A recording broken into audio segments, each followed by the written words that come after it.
Babel. So I'm trying to show a picture and show humanity was going to ascend to the cosmos.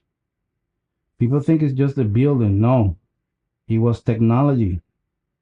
It was an interrelated system of consciousness where everybody was becoming one.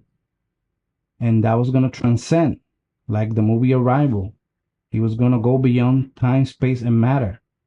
It sounds incredible. It sounds that it's impossible to go to heavens, to the heavens, to ascend to God's throne.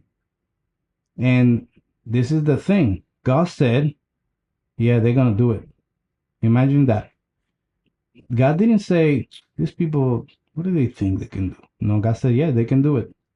So God had to intervene to block the third fall of humanity, which is this attempt to unite in illegal supernatural consciousness.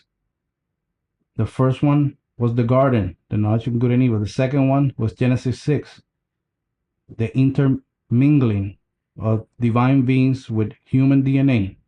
If they combine their DNA with ours, it means it is compatible. We're talking about biology.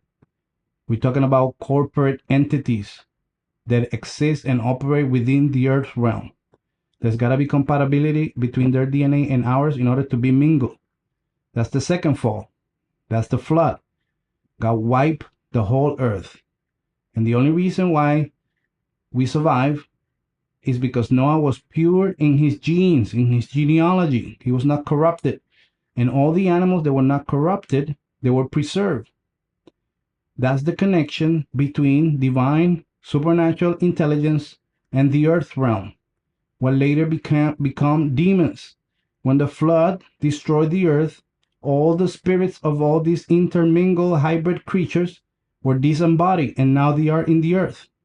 Why do we see demons, spiritual forces that resemble monsters, supernatural intelligence that behave like animals or have the features of creatures, mythological creatures? Why?